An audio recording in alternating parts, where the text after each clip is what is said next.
Welcome to the Terrible Podcast with your hosts from SteelersDepot.com, where you can find all your latest and greatest Steelers news.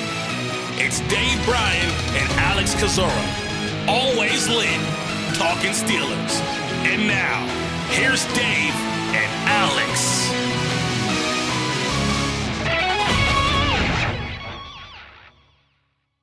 Welcome to the Terrible Podcast, Season 14, Episode 128. He's Dave Bryan. I'm Alex Kozora, SteelersDepot.com. Thanks for being back with us here this Monday, Steelers Nation. Dave, rookie minicamp later this week, starting off Friday, Saturday, and Sunday. So looking forward to that, which is good because other than that, it's pretty quiet on the Steelers front right now. But Dave, how you doing? How's your weekend? Yeah, it went well. I sat down and watched all 3 hours of that Tom Brady roast on Netflix on Sunday night. Pretty entertaining. They probably could have got away with making that 2 hours instead of 3 hours, but that was something to watch. Watched a couple of hockey games, playoff hockey games over the weekend. Watched the Pirates pull out a couple of wins, which was nice for a change. And let's see, rookie mini camp coming up at the end of this week, so that'll keep us busy later on in this week. I've also been monitoring the Seattle Seahawks salary cap situation. I get on these kicks, man, where there's something that I don't want to let go of. And right now, I forgot to notate a couple of things of theirs before I went to bed last night on the public salary cap report page, and I wake up this morning and they've got more salary cap space. And I don't know why I do this. I spent this morning trying to go down a rabbit hole to figure out who they restructured. I don't think it was DK Metcalf. The whole reason I'm paying attention to this is I'm kind of wondering what they're going to do with DK Metcalf. And as we talked on the on a previous show there, even though probably odds are against it, I do kind of wonder if DK Metcalf might be a guy that they consider trading after June 1st. But anyway, this isn't Seahawks Depot, but I will be monitoring their salary cap because they were right up against it. They signed their first round draft pick, so you knew something was going to have to happen there. I imagine as we get on into the later portions of this week, I don't know, Thursday, Friday, Saturday, we'll be talking about some Steelers draft picks signing their contracts. I would imagine who we have. Logan Lee probably going to sign his deal. Ryan Watts will probably sign his deal. Maybe Mason McCormick gets his deal done, but we should have some movement on some of these rookie draft pick contracts by the end of the week here. Hey, just as a preview, at pick number 20 for Troy Fautanu, what is the difficulty in terms of getting that deal done historically last year or two? Has there been, because there's always kind of those, issues around middle, 16 to 20 where you're kind of in that weird offset, no man's land. Is that a potential issue where that might delay Fautanu getting signed, or is 20 kind of a pretty easy, everything set in stone, the precedent's there, you just basically have to agree on some small things and you're good to go? Yeah, I think the only thing that would delay that, remember, roll back to Broderick Jones last year. The only thing that ended up, I think, being a holdup on him, and it obviously didn't run as long as Joey Porter Jr. Did. It's just the time frame and payout of the signing bonus, I think. Is a main sticking point, because all these first rounders now, and heck, I even think you get on deep into these second rounders and all now, they're fully guaranteed deals at this point. So there's not much haggling, especially when you get into first round and only about pick 20 and all like that, as is the case with Fautanu. There's not much really to work out there. I would look, I don't expect him to be the straggler. And here's one thing that I need to do. I need to get with Daniel Salib and try to find out if any of these Steeler draft picks in like the second, third or fourth round end up being kind of on that questionable line of the fully guaranteed line of right. How much of the contract's guaranteed, where was the line last year, and are the Steelers are close to being on that line to see if any of those guys might take a little bit longer this year. But I would imagine Fautano comes to agreement sooner rather than later. It's not gonna. I wouldn't expect it to linger close to training camp at all. And I think the only thing there, negotiation wise, is time frame of payout on the signing bonus. Is there any reason why teams would really care about the payout schedule of signing bonuses? I know for Pittsburgh, it can depend a bit. Sometimes they pay it basically all at once. Sometimes it's more installments. Is there any particular reason? I think it's a whole escrow thing, and wanting to hold on to the money as long as possible, to keep it in the bank. So that stuff, that would be great to have Omar Khan tell you exactly why, but we'll never find that out. But I think it's just payout due to escrow and time frame and those corner, cash flow things and stuff of that nature. Okay, gotcha. Dave, let's talk rookie minicamp here for a moment, since it's a thing upcoming again this Friday, Saturday, Sunday, 3-day event. They'll have their rookie class. They'll have select first-year players. They'll have undrafted free agents and a slew of tryout names. One name who we expect to not be there, unfortunately, and Dave, you dug into this more last night for the site, was Cory Trice Jr. And despite him missing his entire rookie season with a torn ACL, suffered on the first day of pad practices of training camp, not playing in even a preseason game, it does not appear that Trice is eligible for rookie minicamp. So explain why that would be for a guy that has not played a snap in a game and hardly even practiced for the team. Yeah, and shame on me for getting people's hopes up even about this in future in previous conversations on the podcast, and maybe a post or two there.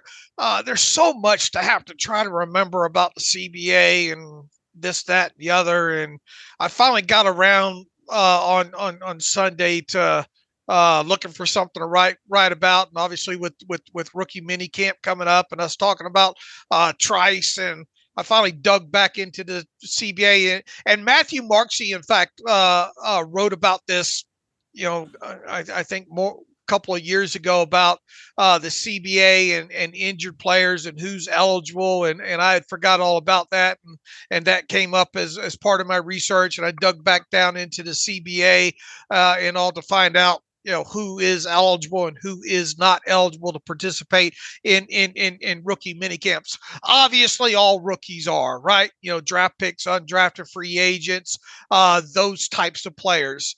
Also eligible to participate are up to, I think it says up to 5 veterans not currently under contracts with teams. Now, we've seen already a couple of those veterans outside the organization invited in, right? The former Ravens corner, who are a couple of Anthony Everett, I know, is one. I don't know if there are any others currently that we know of. Last year, I know Nick Boyle had come in as a long snapper, trying to reinvent his career after being a tight end that suffered that terrible knee injury. So that would be the veteran exception for tryout players. Right. So I think the CBA says up to 5 of those, but they obviously can't be under contract with any teams at that time. Obviously rookie tryout players, and boy, that's going to be a long list when it rolls out later on, and normally is anyway. But with just 5 undrafted free agents this year, probably going to be about 4 or 5 more tryout players in its place there. So you've got the rookies, you've got veteran tryouts, you've got rookie tryouts, and also first year players. Now, first year players are players that are obviously not rookies, but they don't have a credited season yet. And I believe a credited season is defined as 6 or more games on a roster, whether it be the 53-man roster, PUP, IR or along those levels. Now, here's the thing with Cory Trice Jr. He was obviously on IR all last season. He received one credited season for being on IR, so he is not considered. I do not believe eligible because of that credited season there. Now you'll see guys on this roster who obviously were, heck, how many years did Hooks go? About 4 or 5 rookie minicamps Levon Hooks attended. Yeah, and that's because he had never fully registered a credited season in the NFL here. And if you look at this year's list of guys, that will be allowed to participate, there'll be some guys that were on the practice squad last year for the Steelers. So there'll be 4 or 5 of those guys, but after further review, I do not believe that Cory Trice Jr., if healthy enough to do so, will be eligible to participate in rookie minicamp. And they really need to take, and this was kind of the conclusion that Matthew Marksey came to in that post of his, I think a few years ago. The CBA really needs to take a hard look at this in their, in the next negotiations. Look, I realize they don't want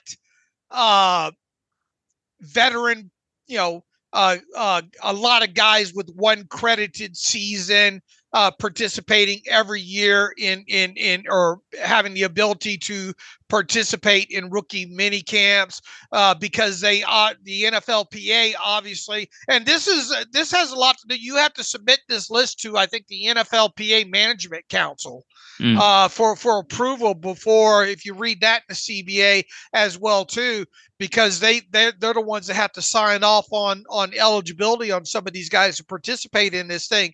And I would venture to guess that the Management Council wants as many guys not under contract or on the fringe of rosters to have the ability to participate in these to improve their chances to make the roster, right? Sure, that would make sense. But if you're a guy that's been on IR for the entire season, what upper hand have you gained over somebody else? Right. And that's kind of what I wrote about partially in that post on Sunday night was, in a nutshell, I get what the goal is here, but come on, they need to open this up and really specifically to players that perhaps missed their full rookie season, players that maybe got a credited season because they spent the whole rookie season on IR. Those guys should also have be afforded the opportunity to participate in rookie mini camps again, because obviously this would be Cory Trice's second rookie minicamp. But look, there's going to be a lot of guys out there at the Steelers rookie minicamp that this is not their first rookie minicamp, because they are considered first year players. Those guys that spend their full rookie season on IR, in my opinion, should be afforded the same opportunity to go and compete to participate in rookie minicamp. So that's my takeaway there. And once again, shame on me for not having that out of the way, prior to us, talking about Cory Trice over the last several weeks here. But yeah, it does not appear as though he'll be able to participate in that. And that's a damn shame because he could use the reps. If you've never appeared in a regular season game before, you should be eligible for rookie minicamp. That'd be one of my stances on how to create that list. Or at the very least, had not been on, they ought to make it on the active or inactive roster for X amount of games or something, because a player obviously could be on the 53-man roster and not dressed for any of those games, Sure. It could be one of the stipulations if you don't have credited seasons, or if you've never appeared in a regular season game, then you're eligible. There's a way to do it, obviously. It's a small thing that only affects a couple players, I'm sure, but still, I think it'd be important for somebody like Trice and probably some others around the league as well. Right. And how long would a list would that be league wide of rookies that are still under contract with, with their team that spent, their rookie season on IR? I mean, I know you're splitting hairs here as far as where do you draw the line on some of these guys, but I think in these type situations, I mean, the guy did not get a chance to participate in any practices past his ACL injury in training camp last year. I'm trying to build a better mousetrap here. I realize that. And I know they've thought a lot of this out in doing this, but maybe that's something. And look, this is not going to change until you have some sort of CBA negotiations. And I don't know if you read some of what's going on. Roger Goodell's trying to get this, trying to get some CBA, maybe negotiations to happen before it's actually up to try to accommodate and that one more regular season game and all like that. If they're going to go that far and talk about that stuff, maybe they should talk about some of this other minor stuff as well too. But anyway, it is what it is, and unless I have read this wrong and translated it wrong, I don't think Cory Trice will be out there this weekend. And that's obviously.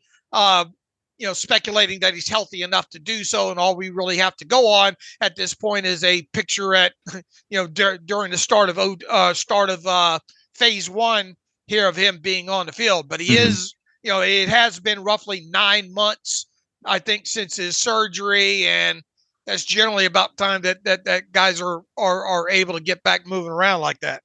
Sure. So again, we'll get the list hopefully later this week, Wednesday, Thursday, of the rookie minicamp roster. We know most of the names who will be on it. We'll know probably an additional dozen or so tryout names that we don't know yet. One tryout name that came in over the weekend is Central Michigan defensive tackle Jaquez Bristol has accepted his invite to Steelers rookie minicamp.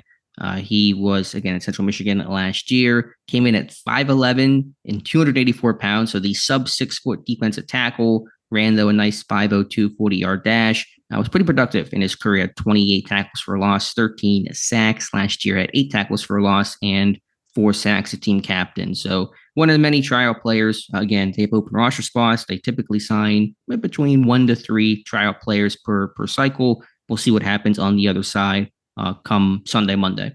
Yeah, I'm sure we'll be talking about, a couple of these guys getting signed because they obviously, like you said, I think they have, 4 open roster spots now because of the exemption on the international player. Right, on Welshoff. He's there's 87 on the roster, but Welshoff does not count. And so in that technical sense, there's 4 open roster spots to their max of 90. All right. So anyway, we'll be talking more about that later on in the week, and can't wait to see the roster that's released for that, because I'm sure we don't have all of the invites yet. Sure. Should get a decent number of those still whenever the roster comes out. Dave, this one guy will not be at rookie minicamp either. Certainly is not eligible. We're not arguing for him to be, but you talk about some maybe early sleeper names to look at on this roster. We kind of had the same thought at the same time. I wrote about this yesterday. I think you were planning on discussing it as well, but Marquez Callaway signed to a reserve futures contract after Pittsburgh season ended following their wildcard loss to Buffalo. He's a guy, if you want an early sleeper name for a team still looking for that outside receiver, Callaway could be that name. Former undrafted free agent out of Tennessee, had a strong 2021 season with New Orleans, where Michael Thomas was out for the season, put up some nice numbers, and has kind of gotten really quiet since. Only appeared in 3 games last year, did not catch a pass with the Saints. But you talk about a guy with some talent, the skill set Pittsburgh's looking for, some experience. Until this team adds a receiver, Callaway could be that sleeper name that could try to capture a roster spot. Yeah, what's funny is as part of my going through stuff and thinking about things to maybe write about this week, and on Sunday specifically, I was rolling back through some names there and got to Callaway's name and said, man, I'm going to write about him today. I look up and you did a futures report on him yesterday morning that hit the site there. And look, we've talked a lot about, this team and it'd be nice to have somebody else that can play on the outside that, other than, some of these guys that they've signed like Quez Watkins and Van Jefferson. And although we talked about Callaway, not long after he had signed a futures deal and all like that. I think it is a good time to kind of revisit him. You know, I think you put this in your post yesterday, and I think, you know, even Josh Carney, I think maybe he was the one that wrote about him when he was signed a futures deal and all. You know, Zach Azani recruited him at Tennessee. Okay. Yeah, I think it must have been Josh that put that, because it wasn't in my article. Because Zach was only there, I think, that first year that Callaway was at Tennessee. Then Azani went a different direction there. But I believe Zach Azani actually recruited Callaway. And, you know, obviously Callaway has gone on to the NFL, has bounced around with the Saints, and then spent time with the Broncos, obviously. What has, in your limited looks at Callaway, I mean, why hasn't this guy been able to kind of stick and carve out a little bit a better role yet? Now, I did go down the rabbit hole of looking at some of his special team snaps, and he probably would do well to show everything he's got on special teams this summer with the Steelers when it comes to making a roster spot. But when you look at a guy with his size and athletic ability and all like that, I mean, you wouldn't think, other than the want to aspect, that it would be a hindrance of him being able to at least, you know, maybe be a gunner or something like that. Although gunners, you could put a guy out there. It doesn't mean you stand in a garage. It doesn't make you a car. Mm-hmm. But I mean, I would think overall, this is a guy that could be able to show you something, you know, on special teams, maybe in a gunner role or something like that.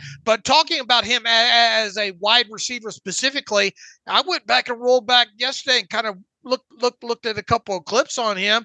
I mean, he's not obviously the straight line speed. I think that's always kind of been the knock on him, but he is a guy that seems to be able to get open and, you know, fairly good hands and creates explosive plays and can do things after the catch. What has been the main hindrance with him? Yeah, I was trying to go back and find some research on why things went so quiet after 2021, and I really couldn't come up with an answer other than just the regular churn. And I think, you know, Michael Thomas had come back a bit healthier after missing an entire season, a little bit healthier. He's been hurt, you know, habitually since then.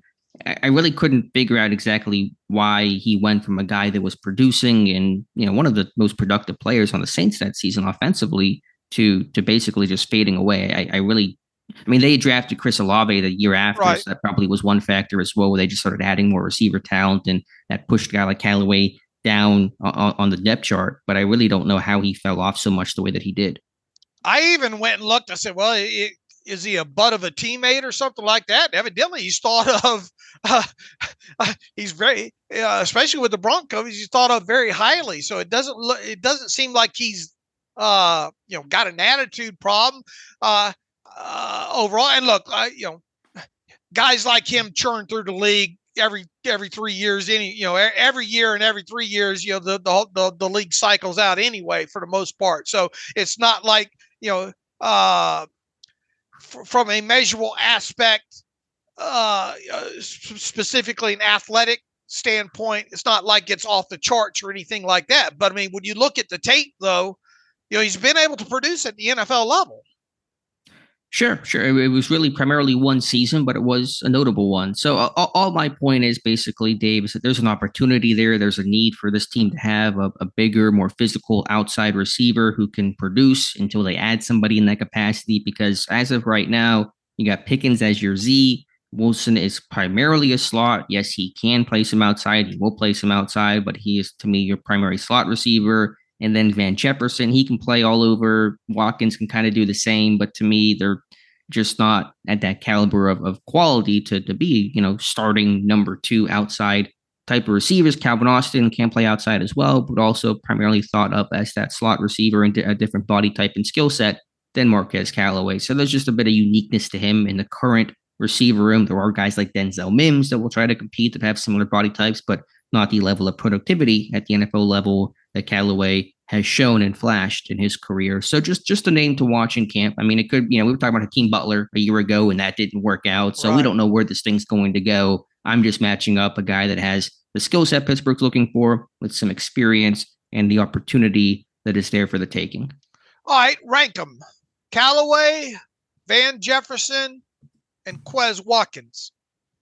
I mean, I don't have a great ranking. I take all these guys in the camp and just say they have a chance and opportunity. I mean, again, I think we're talking a different skill sets and different things you bring to the table. Jefferson knows the offense a bit better. Being with Arthur Smith last season, I'll give him a leg up initially, but all these guys will learn it and they'll be on even playing fields generally by the time training camp starts. I mean, I'll say if you made me choose. Which one do you think has the best shot of the three of making? And look, that all three of them very well might not, Yeah, depending on what happens here. But I mean, of what you know right now about these three, which one of the three would maybe have the best chance? Do you think? I mean, they're all rowing the same boat. It's basically just who's in the front of that boat. I mean, I would just guess, Callaway and then maybe Watkins and Jefferson, but you could really order these guys in any which way. To me, it's negligible. It just comes down to, who shows up in camp, who can provide some special teams help. None of these guys have great special teams resumes. Right. And so Callaway's done some return stuff. Did you see anything else beyond kick return, punt return on his resume?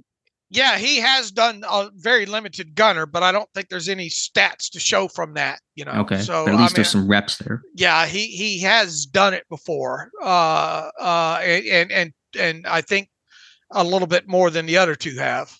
Okay, so that can help a little bit. Again, they'll all be given the opportunity. So, you can rank them in any way you want. I would just say Callaway, Watkins, and Jefferson, but it's really, they're all grouped together. But I just think Callaway's skill set is a bit different and is more of what Pittsburgh's looking for on the outside. I would agree. And I would rank them as far as loosely right now, chances of making the roster.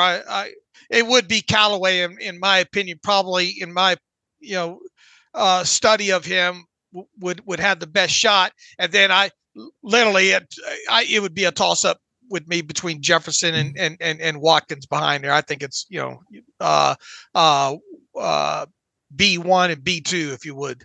Sure. So just name to watch. I mean, I also don't want to forget about Des Fitzpatrick, who has true special teams value and made the team because of what he did as a gunner on the coverage teams last year inside stadiums. And that was impressive. He came on strong in training camp. So that's a guy that could try to sneak in as a number 5 receiver, as that true special teamer to replace somebody like Miles Boykin for a team that will have to have 2 new starting gunners this year in Boykin being replaced and James Pierre being replaced as well. So that thing's wide open, and we'll see who else they add. Again, if they sign and add a veteran receiver along the way before training camp begins, there's another name into that mix. So it's really going to be one crowded back end of that room with guys trying to scratch and claw to separate. If I were Callaway, I'd get Darius Hayward-Bay on the phone and say, hey, what did you do?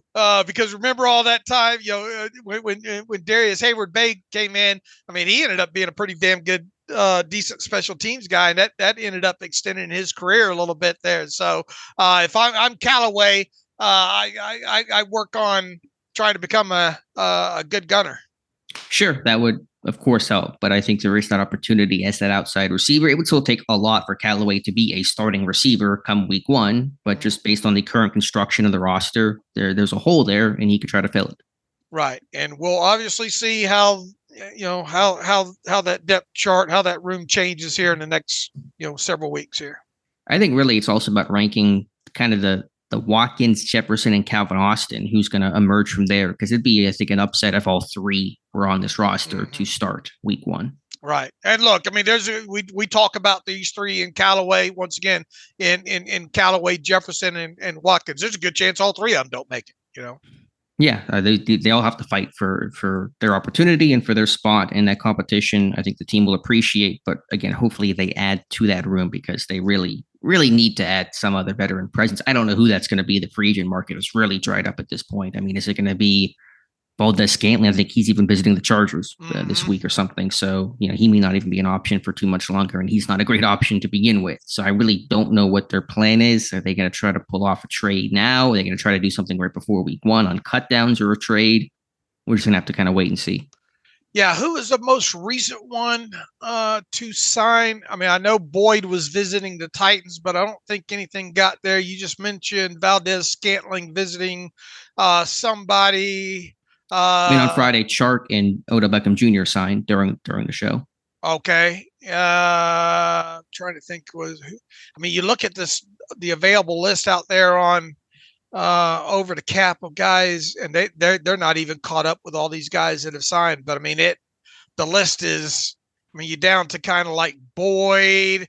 I mean, Hunter Renfro's a slot guy. What's Michael Thomas in his situation? I mean, he's been banged up last couple of years, right? Sure, health has been a big issue, but he probably is the most notable outside receiver name still on the market. I think Russell Gage and Zay Jones are looking for work. Mm. You get past that. Ugh. Yeah, not great overall. So we'll see what the team's plan is. It's still to be continued, to be announced, hopefully. I still got this part of me that thinks they make a deal for one after June 1st, but we'll see. We'll see. It's when that time comes, we'll certainly revisit things and see where this team stands. All right, Dave, we're going to do a part 3 of this and finally get an answer today on Ryan Watts. I know for the last 2 shows we've been talking, despite us having the power of the internet at our fingertips, just not really looking it up the way that we probably should have. So I dug into it this weekend to see, okay, Ryan Watts, 34.5-inch arms. Where does that stack up historically? And yes, arm length is just arm length. That doesn't mean he's going to be a great player or anything like that. It's just a nice little factoid. And also Pittsburgh gravitating towards those avatar type of cornerbacks that are tall and long and just have the look of a new age type of corner. And so I had used that website we talked about, was it Mock Draftable with the web. And to my knowledge, if you consider Watts a corner, and there's some discussion, will he move to safety at the NFL level? Since at least 1999, no corner has had longer arms than his 34.5 inches. The longest previously was DeAndre Hall in 2016 at 34 3/8 in terms of defensive backs at large. You're talking safeties or corners. I could only find one who was longer, and that was Josh Harvey Clemens out of Louisville back in 2016, I believe it was. He came in at 35 3/8 inches. He was, which is insane. But he was kind of a linebacker hybrid type because he didn't run well. He ran in the 4.7s. I don't know exactly how he was used in his brief NFL career, primarily on special teams. George Ioka, the former Bengals safety, was 34.5 inches that matched Ryan Watts. But essentially, you're getting, if he's going to play some corner, the longest armed corner in maybe NFL history. All right. Well, we finally got to the bottom of that. We knew he was long.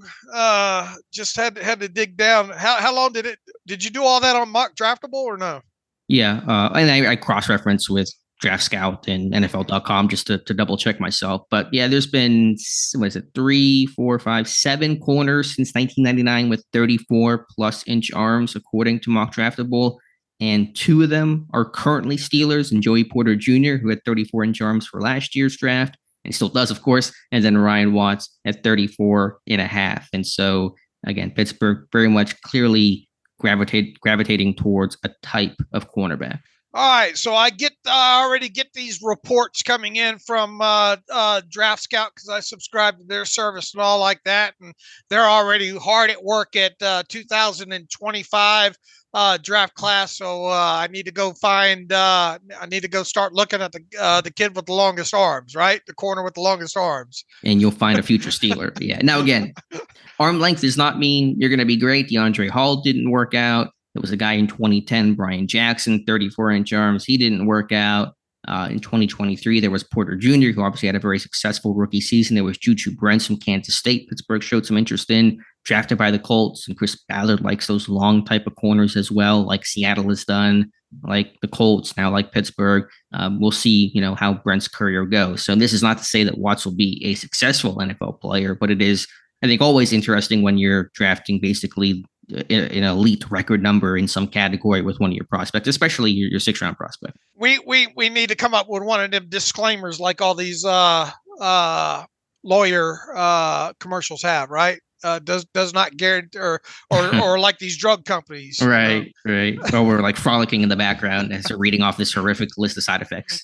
Right. Long arms does not guarantee success at all, but it is something fun that we're probably the only two that care about this, but it will be interesting.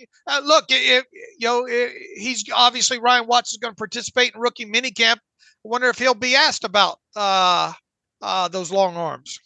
Or where he'll be playing. Will he be used as a corner, as a safety? Now, maybe sometimes the numbers game of rookie minicamp with smaller rosters may dictate just play corner because we don't have enough corners. I don't know, but we'll see. Maybe get some indication of how he's being used and get to hear from him as well. Dave, just going back to Cory Trice here for a second. I had written this morning, I know the offseason is not over and more players will be added and circumstances can and likely will change, but my list of veteran winners and losers of the 2024 offseason based on what Pittsburgh did do, or in some cases did not do. Now, I consider veterans as anybody who was on the roster a year ago. Did they benefit from Pittsburgh's moves, or were they, hindered by them? For my winners list, I have Najee Harris and Jaylen Warren. I know that Harris, coming off the option being declined, may not feel like a winner, but I think there is an upside for him being 1 year closer to free agency, and just in general for a team that is focused so much on improving the offensive line, improving the run game, bringing in a run-minded, I should say, offensive coordinator in Arthur Smith. If Harris has a big season, that's going to cash in for the 2025 season. So I think for him and Warren, as Pittsburgh really gets to the nuts and bolts and foundations of their offense in terms of winning up front and being tough and being physical, running the heck out of the football, that's good for both those guys. Absolutely, yeah. Big win for them so far this offseason. Both of them. I have George Pickens on my winners list too, because right now he is the number one receiver and there's not really a clear number two type of guy behind him. Now, Roman Wilson will get his targets and get his opportunity, but this offense this passing game, especially on the outside, should truly run through George Pickens, which could create a big year for him. And that's a guy that may be angling for a contract extension after the season. And also he got himself a quarterback that can hopefully get him the ball a little bit better to him. Yeah, a big upgrade there from Pickett to Russell Wilson. I also put Des Fitzpatrick, who I mentioned earlier, on the winners list just because when you lose Boykin and Pierre, when you have, Callaway, Watkins, Jefferson, guys that aren't really known for their special teams ability, Fitzpatrick could try to have the angle of being that number 5 receiver to replace Boykin as a special teamer. Now, it's still going to be a tough path for him, but I think there is an opportunity for him to make the roster, whereas last year it was kind of really tough when you're competing with Miles Boykin. So not exactly the name we'll, put the banner for, but Des Fitzpatrick, I think his chances of making the roster have gone up. Yeah, especially if he can get in with Danny Smith and all, for sure. Right. And then I mentioned earlier Cory Trice Jr. I put Darius Rush on that winners list as well for this team. They lose Levi Wallace. They lose James Pierre. They do trade for Dante Jackson, but there isn't a lot of outside corner depth. It's really Trice and Rush and some of the future guys they're competing with right now. There weren't any free agents added. There weren't any draft picks signed, or besides draft picks drafted, I should say, besides Ryan Watson. We'll have to see, is he going to be corner safety, and he's still a rookie 6th-round pick. So no guarantee on either of those guys. They have a lot to prove, obviously, but there's a real opportunity to be that potential backup corner behind Dante Jackson, who's not a great corner in the last year of his contract as well. Boy, if you could just get one of those guys to take a nice leap forward in the second year, and there's a chance both of them maybe could. And you want to talk about really hitting a lottery pick or two if both of those guys take the step forward. So yeah, absolutely, I understand why you have them on the winner side there. Yeah, and on special teams as well, they can certainly make an impact and should be given the chance to do so. On the losers list, I put Dan Moore Jr., an obvious name for this team continuing to draft first-round tackles. I don't know exactly who's going to start week 1. It's not impossible for Moore to do so, but the clock seems ticking on him. When you draft Jones last year, he holds him off. I think Jeff Fautanu this year. At some point, Moore is not going to be a starting left tackle for the Pittsburgh Steelers. And so that meter, as you like to say, is running. Absolutely. That's understandable selection there. I put Cam Hayward on the losers list. Nothing against Hayward himself. He's back. He's healthy. Those are all important. But while Pittsburgh did add some D-line depth in Dean Lowry and 6th-round pick Logan Lee, they really have not added somebody to me that can substantially, significantly help reduce Cam Hayward's snap count, which has been the team's goal and what they've said. They want to try to be able to get Hayward to play a bit less, to play fresher, and is soon to be today's his birthday, actually. I think he turned 35 years old today. So I've not really seen that overall. And you were hoping maybe this team would be, adding something a bit more of significance to more confidently rotate out Cam Hayward to keep him fresh in game and throughout the course of a season. So it's kind of a soft loser, and nothing against him. Obviously, it's all circumstantial. That's what most of this list is about.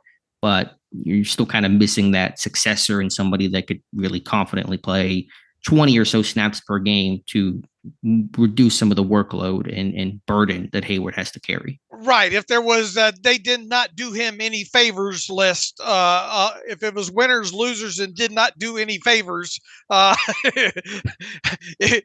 Hayward being they did not do him any favor right. List there because of what you said. It's not a knock on him. It's just that they're gonna hook the pumps up to him again, Yeah. So that they're just going to have to play this guy all the snaps he can handle. And obviously, he can play at a really high level, but at some point there has to be some conversation about trying to get him to play a little bit less. And I'm not really seeing that, especially in sub packages right now. You have Hayward, Ogunjobi, Benton. Who else could really play in sub packages for you right now in your nickel defense as pass rushers? Man, it sure would have been nice to see DeMarvin Leal take that next step last year. Right. Definitely. I mean, I know Mon Adams kind of can. He's athletic, but he's not really been a successful pass rusher. Our metrics show he's really been unsuccessful, even in terms of pressures getting to the quarterback. Yeah, Montravius is who Montravius is at this point. Next loser on the list was Marco Robinson for this team, signing Patrick Queen, drafting Peyton Wilson. We'll have to see what Cole Holcomb does and doesn't do in terms of his injury status. That's going to impact Robinson's roster spot and role, but it just continues to show this team does not have much confidence in Robinson. Even at best, he'll be a number 4 inside linebacker, special teamer that probably is not going to be set for much play time on defense, barring injuries. Man, you were all the way back to what Terrell Austin had said, even prior to last season started, 2024, he was already talking about 2024 with Mark Robinson, to see maybe what he has there. So at most, this team's probably going to carry 5 inside linebackers. We know 2 of them are going to be obviously Patrick Queen and Elandon Roberts. At least we think that we know, Roberts going to stick around to see his final season under contract there. And then obviously you have the draft pick tied up in Peyton Wilson. He shouldn't make it. And to be determined on what happens with Cole Holcomb. And then after that, that's the spot Robinson going to be battling for.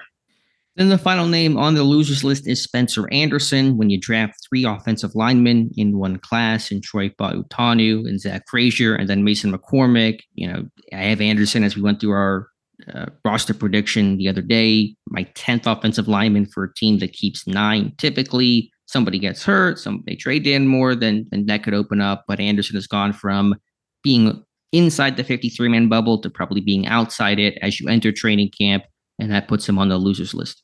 Yeah, that's understandable there.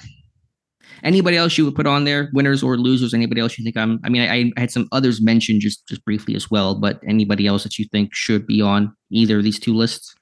Let's see. You even have in the worth mentioning Nate Herbig, DeMarvin Leal, Rodney Williams. That makes sense there. On the loser side, yeah. Right, yeah. right. And I say Herbig for Frazier, Leal for the D-line depth, and Williams when they add Pruitt, that may squeeze Williams out. Right. Yeah, I mean, all of it adds up, especially on the names on both lists that you said. Others worth mentioning. Both you have one Herbig on the winners, and look, I mean that it looks like he's going to be the number 3 outside linebacker, right?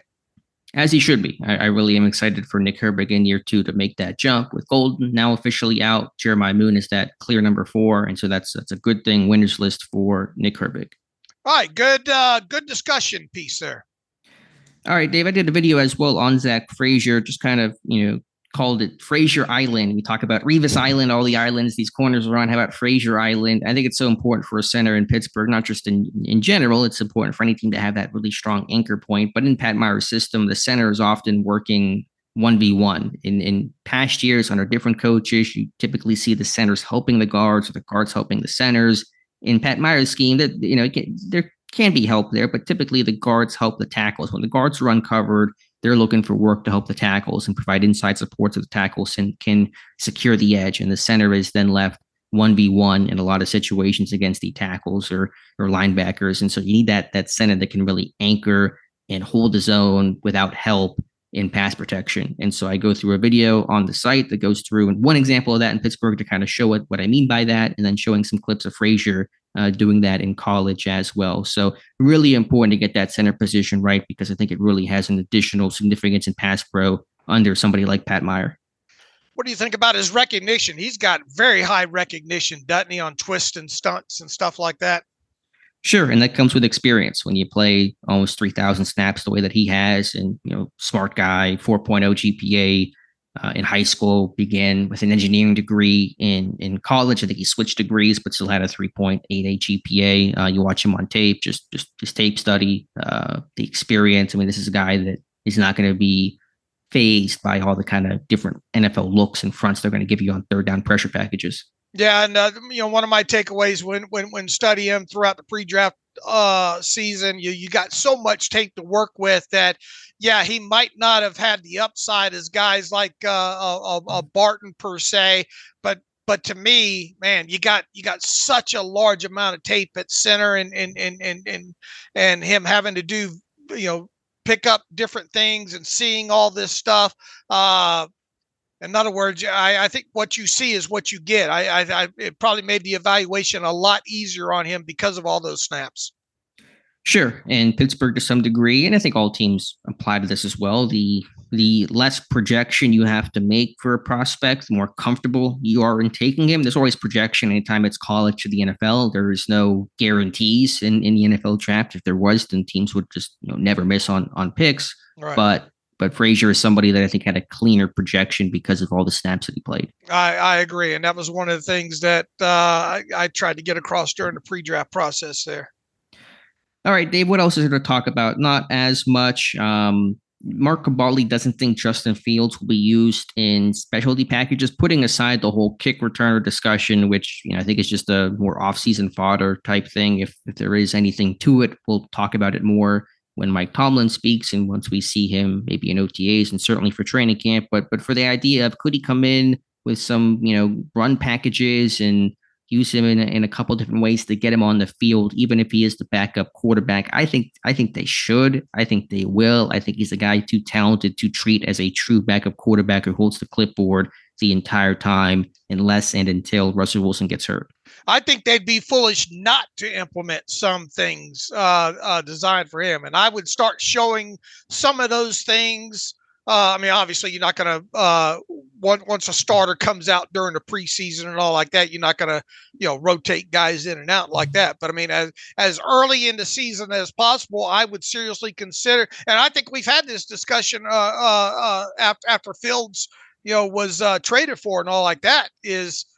I think they should not only have some sort of package in there for him, whether it be a between the 40s type situation, between the 20s type situation, and then in a red zone type situation for him. And then I would not be afraid to show that stuff early in the season as well too, because that gives opposing teams something else to have to plan for in game plans and all like that. And we know how athletic he is. Boy, if there's one thing in his highlight tape, it's that ability to extend plays and ability to do things on the hoof, if you will. So I think they should. I think they will. I'll be surprised if they don't have some sort of limited package for him. Same. And it may only be for short yardage situations, 3rd and 2, goal line type stuff. But there's usefulness. Those are big money downs. Those are critical situations. And I think Cavalli's point was, Wilson's athletic. He can run. He can still run, but not like Fields. Fields is at a whole different level. He's so much younger and just so much more dynamic. And so it's a different level. Wilson can occasionally pull the ball in a read option as a surprise element, sort of. But Fields is a true guy that can make plays in space with his legs and score on 3rd and 2 from the 3-yard line, 3rd and goal, something like that. So I think they will. How much it'll vary. There'll be times where they won't use it the entire game. There'll be times where they use it 5 times in the game, just based on game circumstances and game plans that week, the defense they're facing, etc. So we'll have to see, but I think they should. I think they will, and it's just a question of, I think, how much they'll use it. Look, Fields is a guy that either if you make one man miss, or if you have one not fit perfectly or something along that, he can house it. Sure. And defenses will have to account for him in the run game. They're going to have to bring an extra guy down, or have to dedicate time to game planning. Okay, are we going to mesh charge? Are we going to slant and scrape? Are we going to try to surf the end man to try to play both? I mean, you're going to have to deal with that. So not only the actual running element of it, if he does take off with the football, but just how defenses approach you, how they may have to change their style is also an impact, just by his mere presence being on the field. Right. So that will obviously be something to watch once we get the regular season underway. But I'm with you, and I think we both came to this conclusion a couple of weeks ago with him. Mm-hmm. That's something that they really should consider doing, even if it's super limited. Then the last thing here, it's small, and again, it's kind of some off-season media fodder, but it comes from an ex-Steeler, so it's worth discussing here, worth mentioning. Willie Colon believes that, I don't know if he means this in a super, he'll be fired after the season sort of sense, but thinks Mike Tomlin is on the hot seat, basically, for this lack of playoff success and just trying to get over this hump that Pittsburgh is on. And I think there's some validity to the idea, at least, of him needing to get over this hump, and for the organization to finally win a playoff game and get past kind of where they've been stuck at for the last several seasons. So do I think Tomlin's on the true hot seat? No. Although, when is that extension going to come for him? Typically, it comes in April. I mean, I still think it's going to happen. It's not going to be a lame duck situation, but maybe not till June, July. That will be the true answer to this question, I think. And obviously, there's been a lot of speculation that will happen at some point during this off season with him.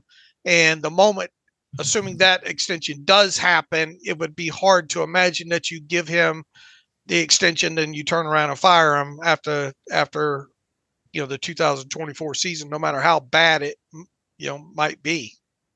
Yeah, I'm just trying to look back on past times and where he had signed his extension. The last one came April 20th of 2021, but the couple others look like it happened in July. One happened July 13th, 2010. One happened July 24th, 2012. So maybe they will wait until right before training camp for that to occur.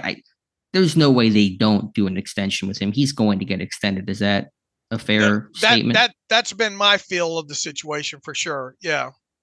How long of an extension do you think it'll be? David O and I were talking about this weekend. His current deal runs through 2024. My guess, and we're just kind of guessing, I would say a 2-year extension that would run him through 2026.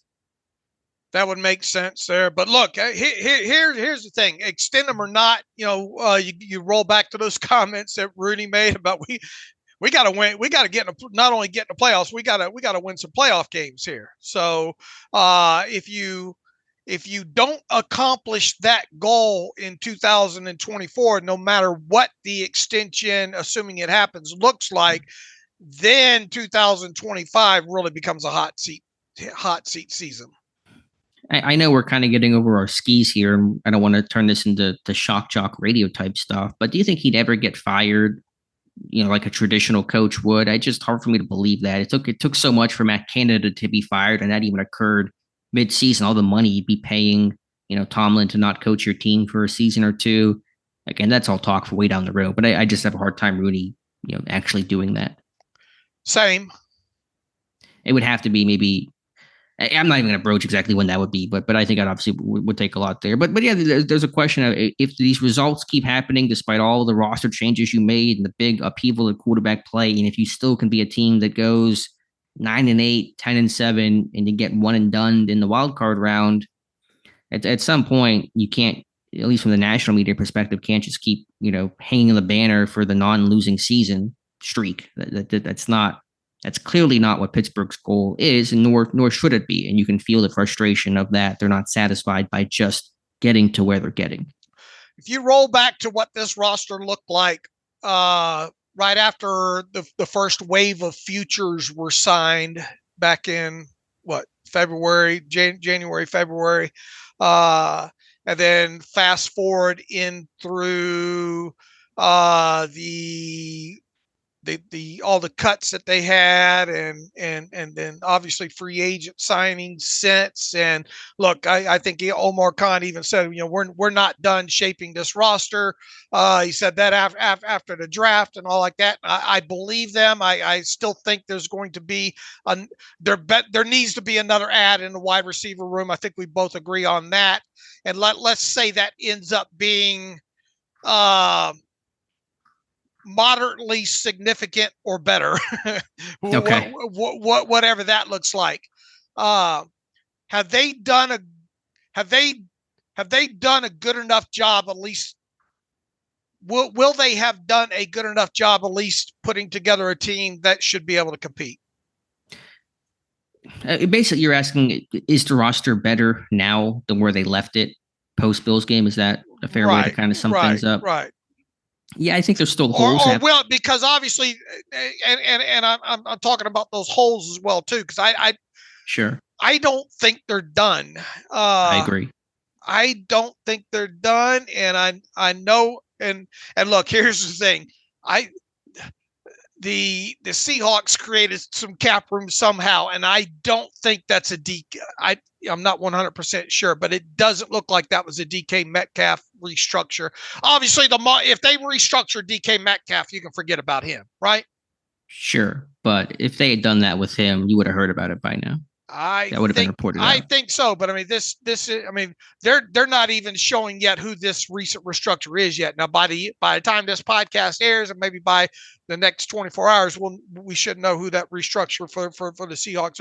I'm just saying that until it looks like Metcalf is 100% not a candidate to be dealt, he's a candidate to be dealt. And I use that loosely. Do I think this is ultimately going to come to fruition with him?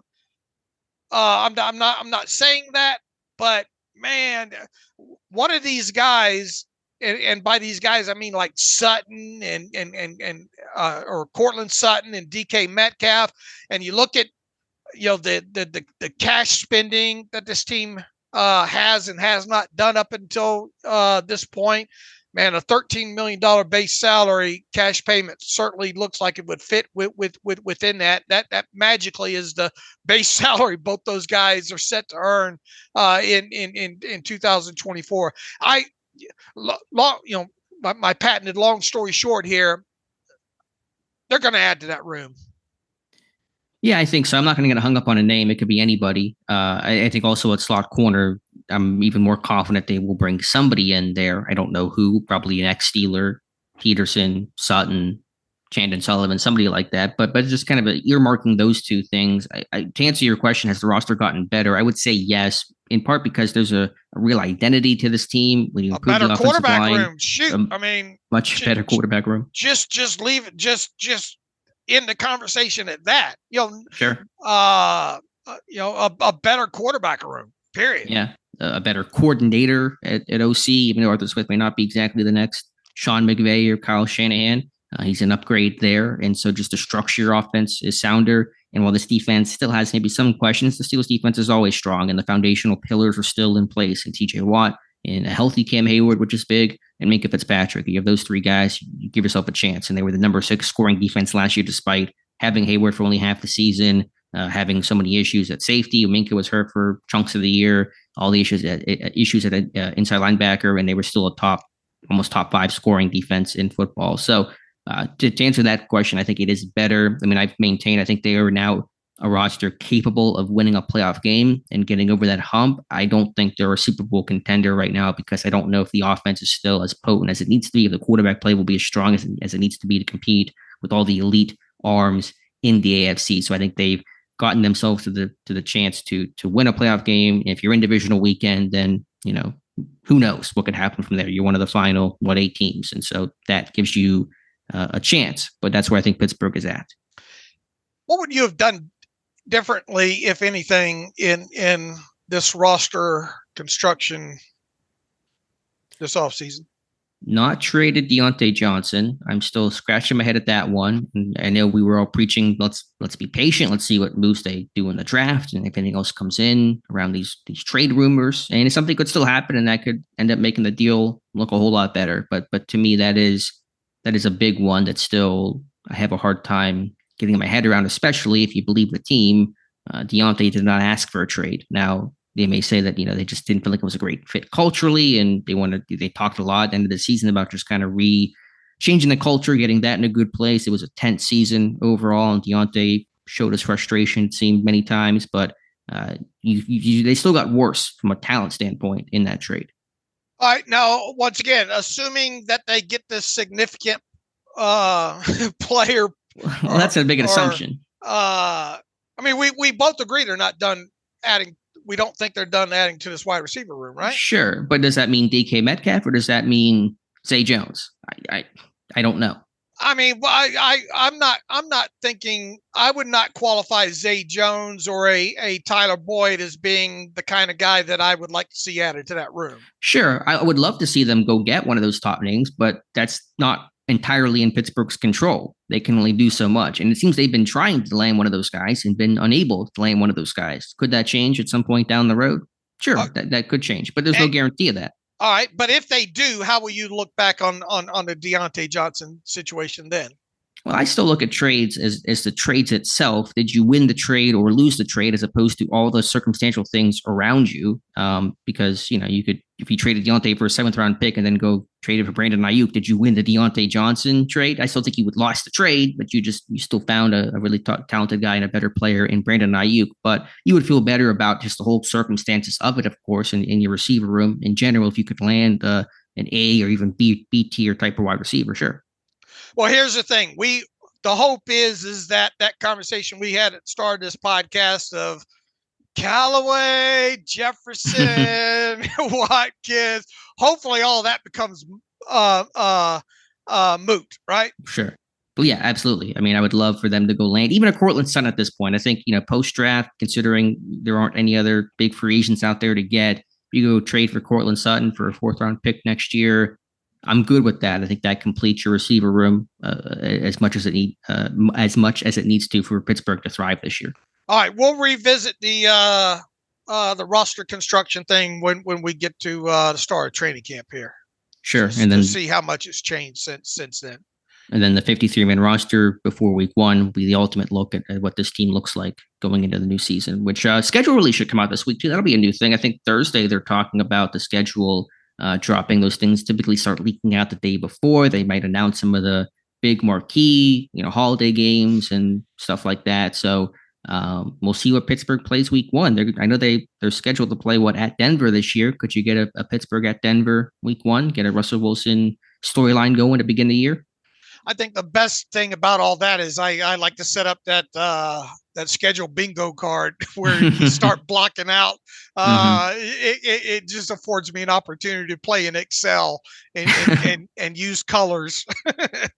Your 2 favorite things, Excel and colors. But I think I don't know if you could sit here and play guessing game of who's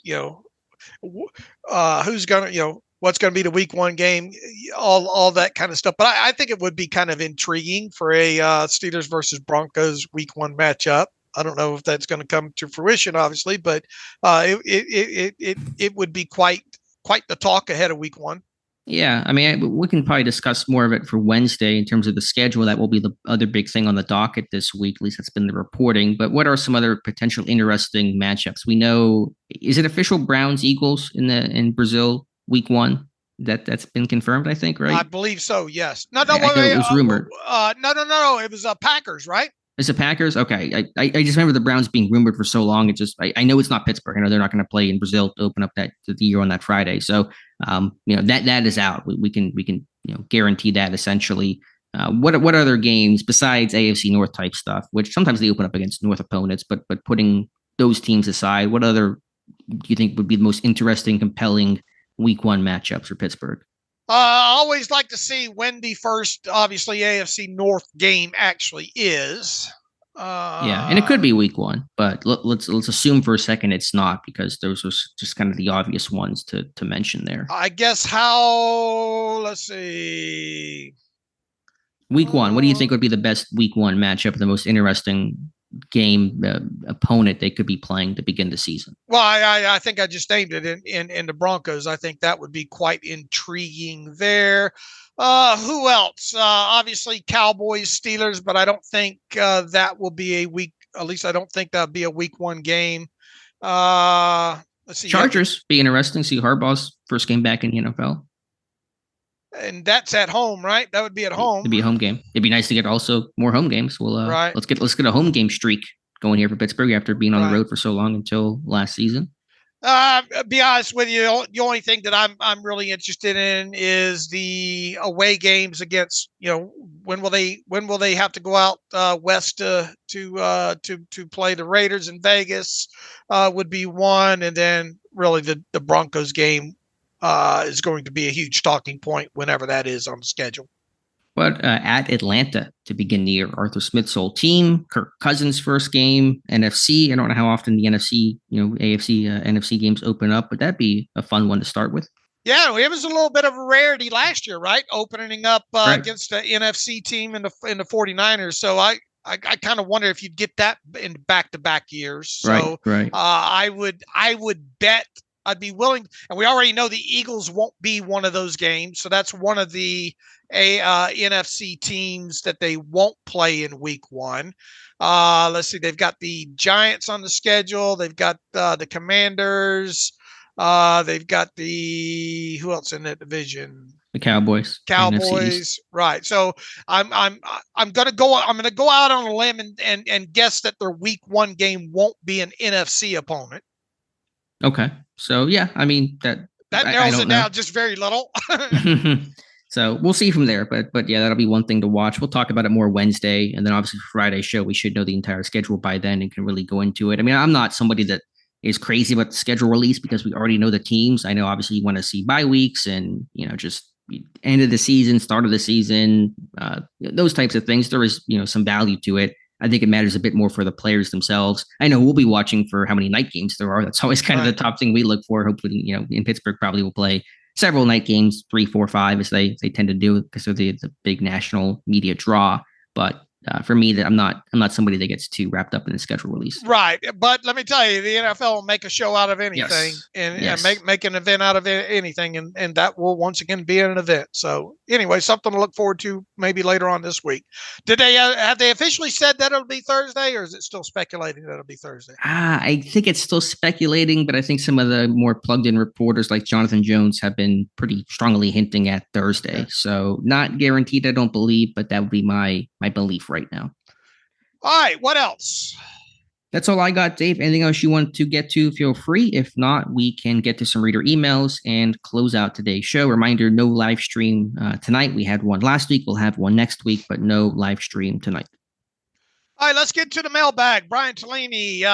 Good morning, Dave and Alex. Using Alex's 53-man roster prediction as a guide, I count only 19 out of the 53 players with Kevin Colbert connections remaining. Some of this, of course, is just normal roster turnover from year to year, but there has also been a purposeful effort to change the chemistry of this team, and by numerous trades and outside free agent signings Khan has made, is declining Najee's fifth-year option less about the player himself and more about Khan continuing to put his own stamp on this team. We always say that the Steelers don't rebuild, but I think that is what Khan has done over the last 2 off seasons.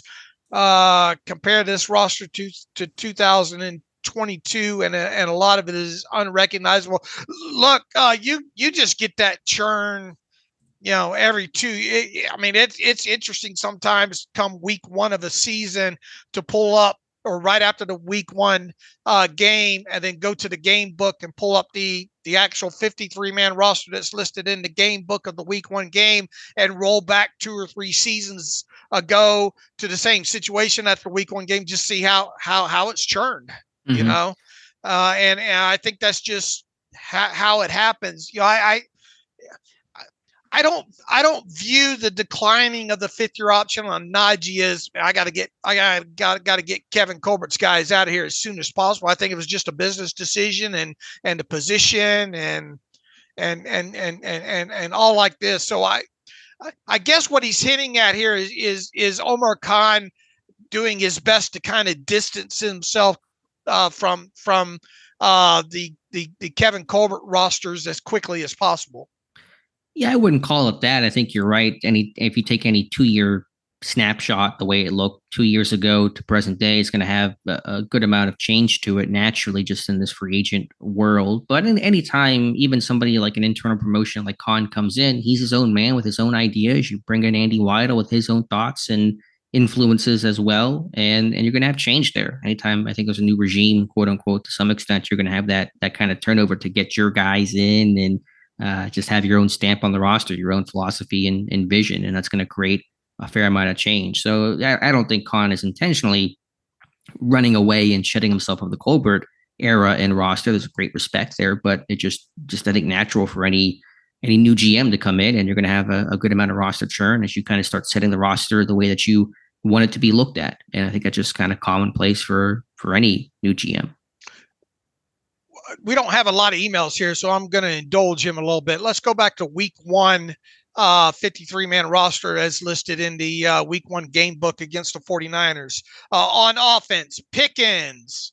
He'll obviously be back. Allen Robinson, Dan Moore Jr., Isaac Seumalo, Mason Cole, obviously gone. James Daniels, Chukwuma Okorafor, gone.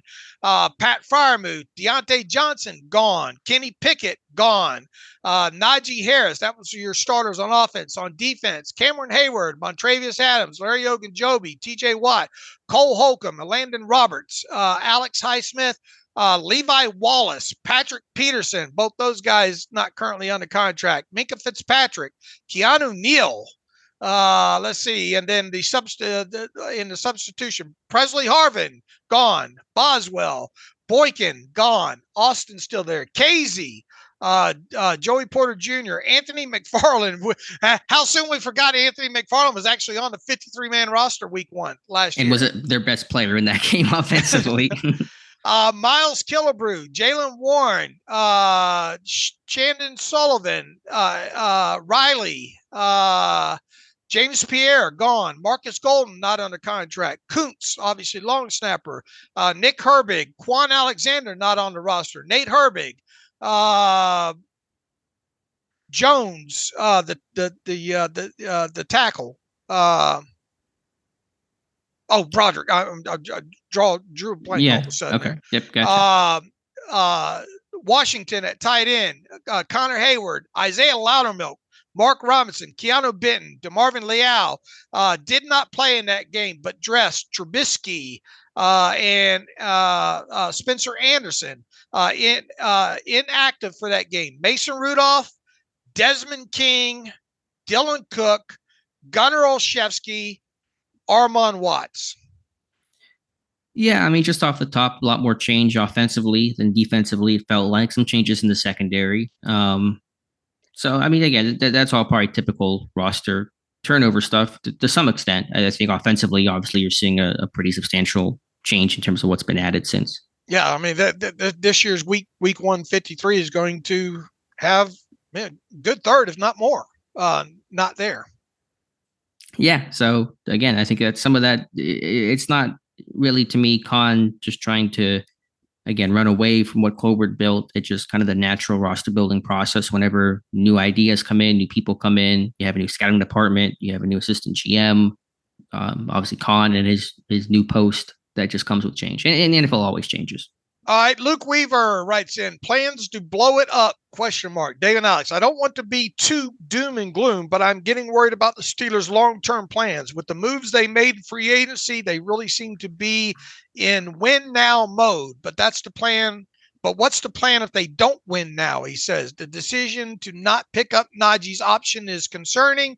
If they decide not to extend Freiermuth, I will be even more concerned. He says no longer term deals for Fields, He writes, no new contracts for existing players at all this year. Could they be planning to keep the cap charge low, load up on compensatory picks, and blow this roster up if they fail to win a playoff game this year? Perhaps even letting Tomlin, quote unquote, retire and turn the team over to a new coach with as much cap space and draft capital as possible to start fresh, or am I needlessly panicking? Well, Luke, you asked. I think it's way too early to look at this as a plans to blow it up, and I do kind of view this as kind of needlessly panicking. Look, I mean the Najee option decision, you can see kind of both sides of that. Let's wait and see what happens with Pat Freiermuth later off this offseason.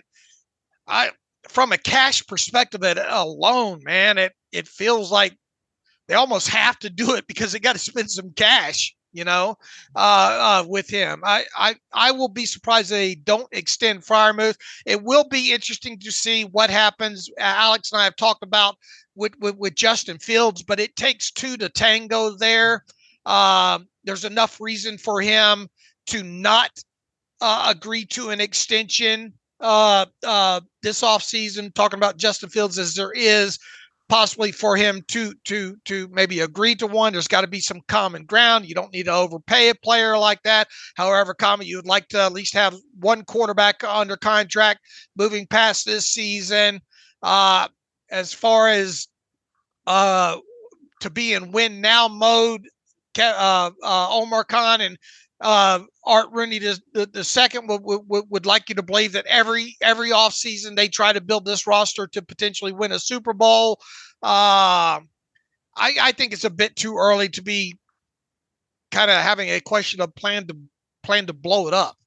Yeah, I don't see that as their vision. I think they're trying to do the opposite. I think they're trying to win right now. There's an urgency to this offseason and some of these more moves that feel a bit more radical than past off seasons, because you have an aging defense where Hayward is now officially 35 and Watt's about to turn 30, and you have this core and this defense that is great right now, but won't be in place the way that it currently sits, 3 years from now. And so you're trying to maximize this window of get to pick our offense up to support this defense and try to get TJ Watt his first ever playoff win, and get Cam Hayward will be his second playoff win in terms of games he appeared for, and not get to the point where it takes us 3 years to build this offense. And then by then our defense has to then get rebuilt itself when you're kind of on the seesaw, because Pittsburgh has been on that. It's in the 2015, 2018 kind of range where you had a really strong and potent offense, your defense is struggling, and then your defense got really good from 2019, kind of the present date, and your offense has been lackluster since. And you've kind of been on this seesaw. You can't get this balance with a good offense and a good defense. That's tough to do, obviously, but that's what the championship teams are able to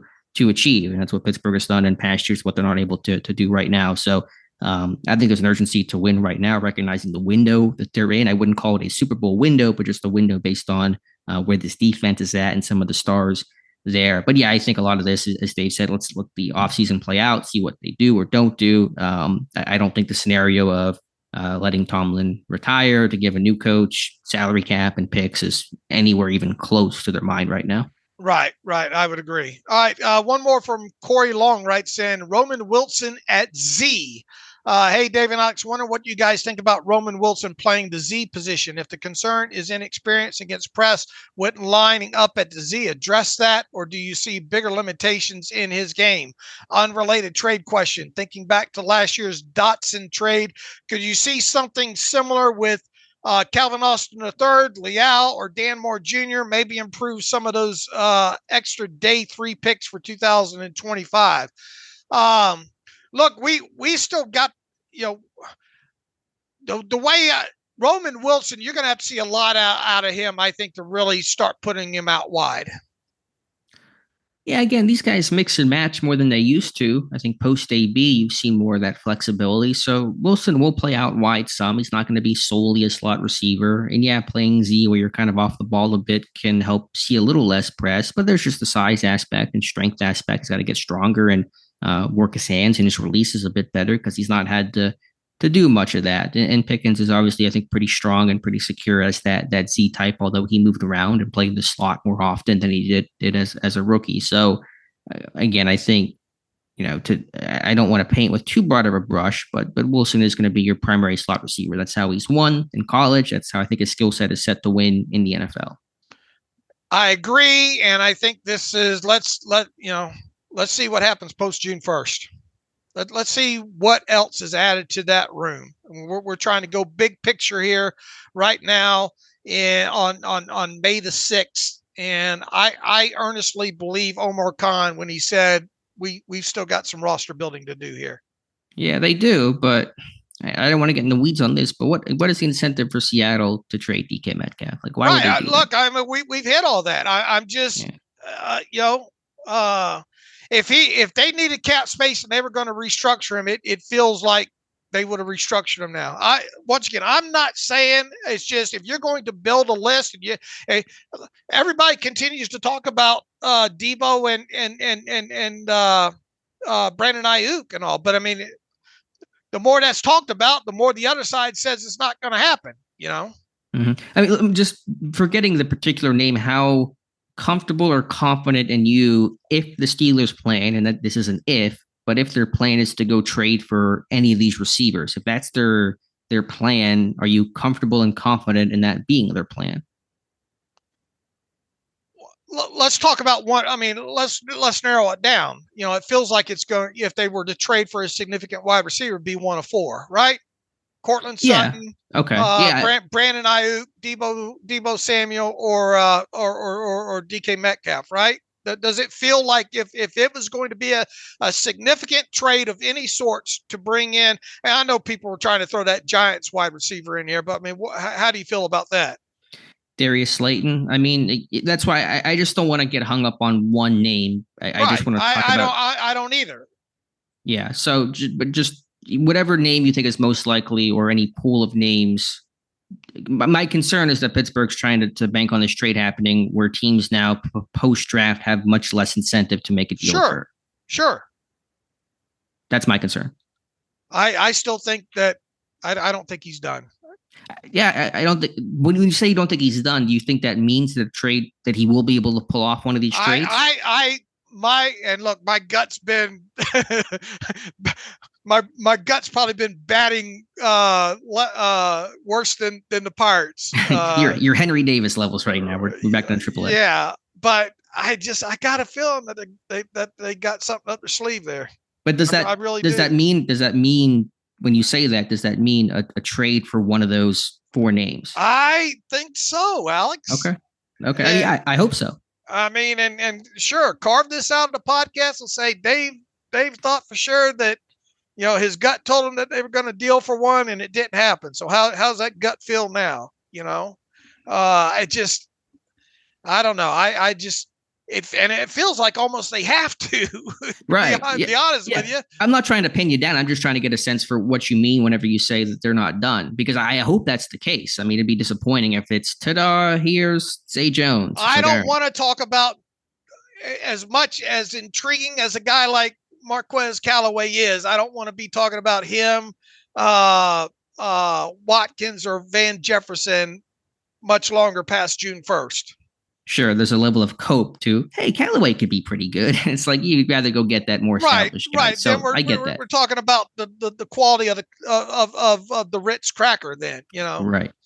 So I hope you're right. I just, obviously when you're kind of banking on a trade occurring, it's a lot of stuff out of your control. Right. And I think it's easier to do that pre-draft when you can trade some of that capital and the team says, okay, we can trade this guy. We can use that draft pick to go get a receiver in a good class. Now with the free agent pool, very shallow, you have to find a team that is either there's some malcontent where a guy just really wants out and the team says, okay, let's just dump this guy, or they have great depth at receiver, or there's some financial reason in which they feel like they have to trade a receiver. I mean, teams aren't just going to give these guys away and make themselves worse without a real reason to do it, or without some way to justify them still being able to compete and win. I agree. But and part of our job on this show is try to read the tea leaves as best we can and speculate off of that within reason. And I don't know, that's where my gut is right now. So, okay. I still, to be hypocrite for a second, I still think it's going to be one name. It's going to be Cortland Sutton. I think that's the name that still makes the most amount of sense, because especially he seems like he's not happy with the situation in Denver right now, and that's an incentive to deal that guy. Okay, very well could be, and it matches up.